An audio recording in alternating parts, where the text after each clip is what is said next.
Good afternoon, Louisville Metro. How are we doing out there today? All right.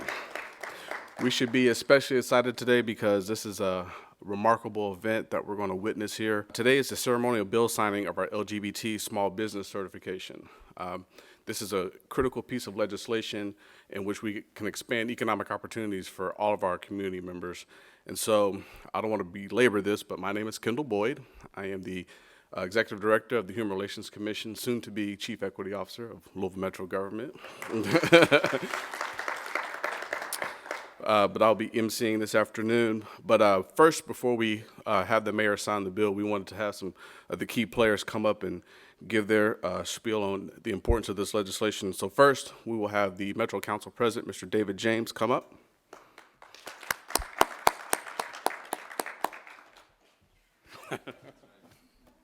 Hello, everybody.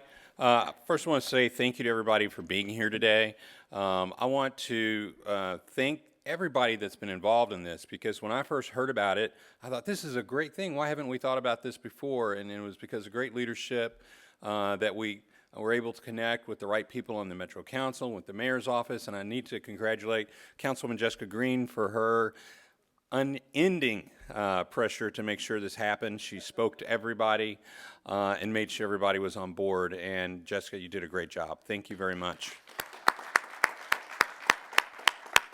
I think this legislation just really makes sure that we talk about, or I should say the mayor has taught us to talk about being a compassionate city ever since he's been the mayor. And I think this is just another tool in our tool belt to make sure that all of our citizens understand that we are all equal and that we're all in this to make sure that everybody is as successful as they can be, especially our small businesses and our LGBTQ businesses in our community. And so I just want to say thank you very much. Thank you for working together. Thank you, Mayor. Thank you, Jessica. Job well done. Thank you.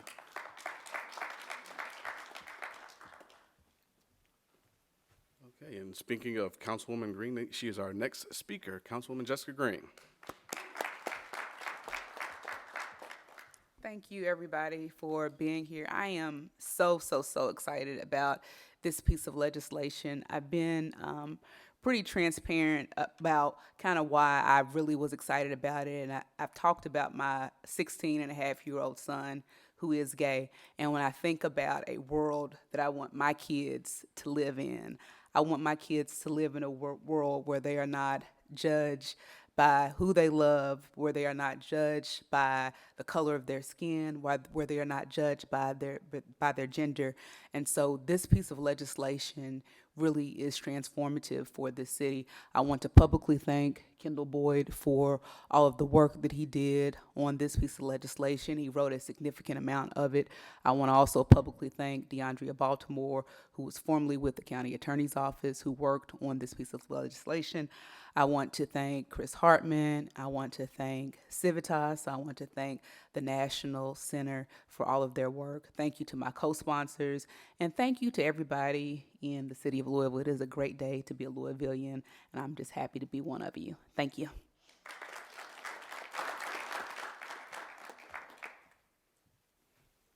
Let me say, Councilwoman Green, this would not have been possible without your leadership, so thank you so much. Next, we'll have Ms. Erica Fields.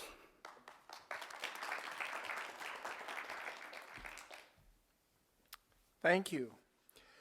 Civitas is proud to have been a part of this historic event.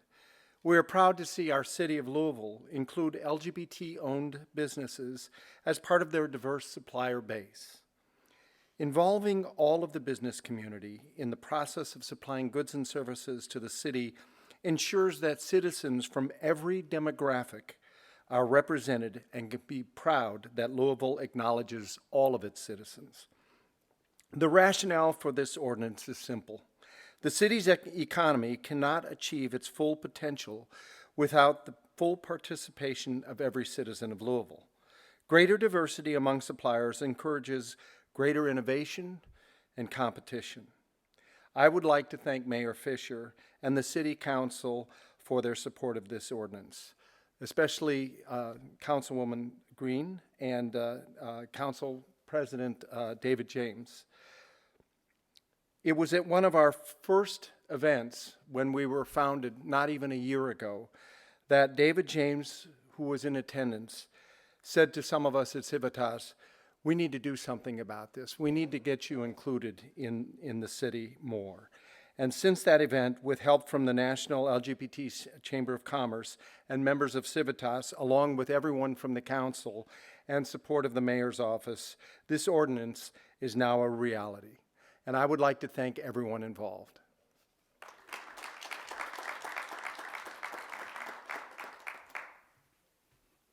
And we'd like to thank Civitas and Erica also for their leadership in moving this forward and telling us, yes, we can do this, and we did it, so thank you.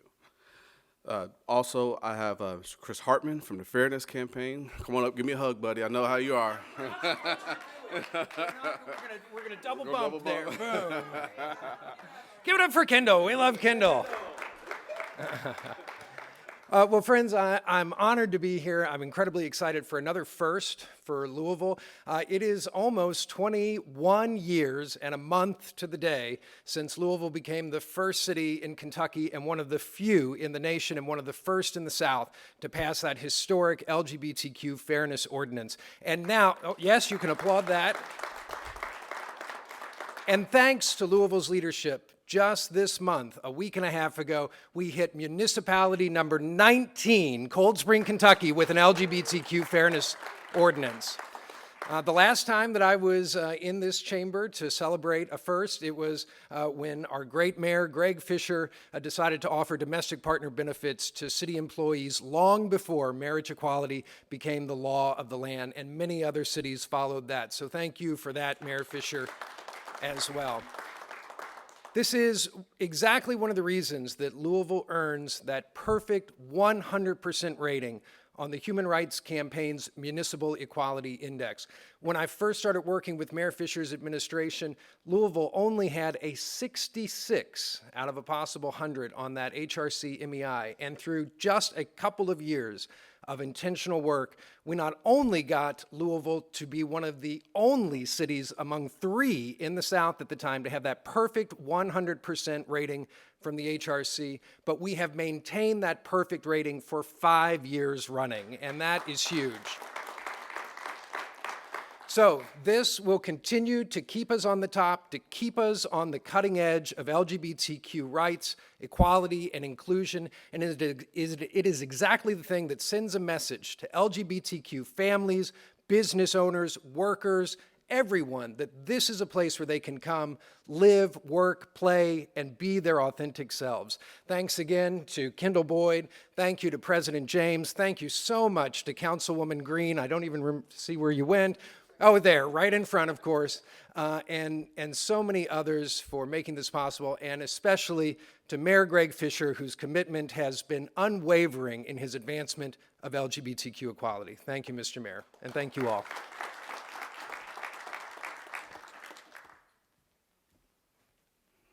Thank you again, Chris.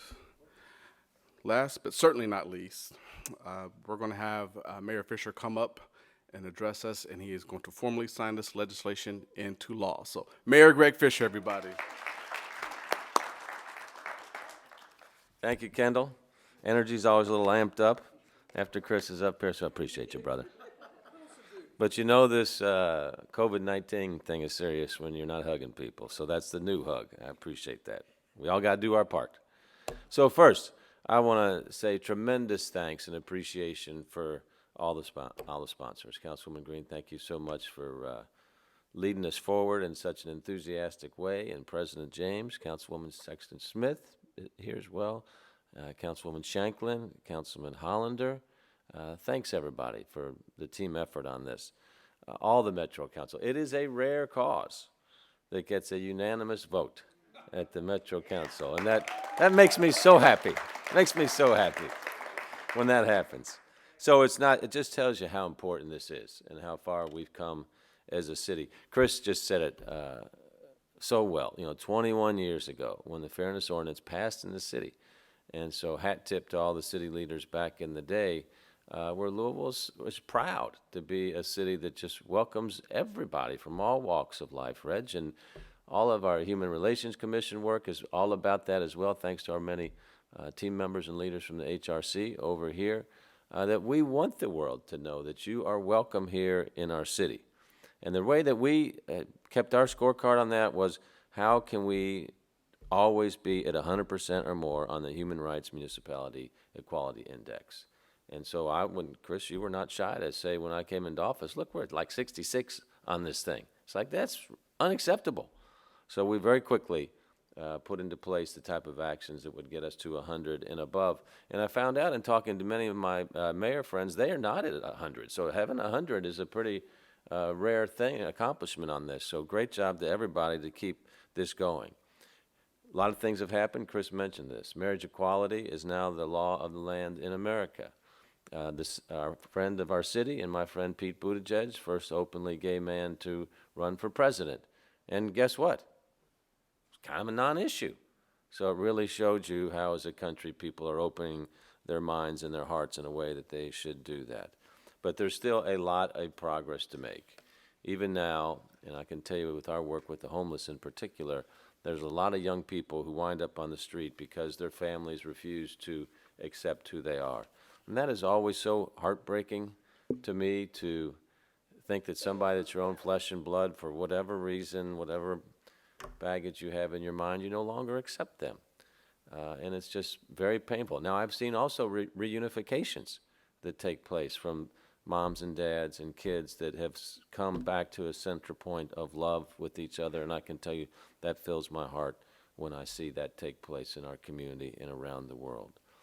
There's still some politicians who are working to roll back the incredible progress that we've made in the last few years, and that is obviously unacceptable, and we need to be loud with our voices of compassion when we see that type of hatred taking place.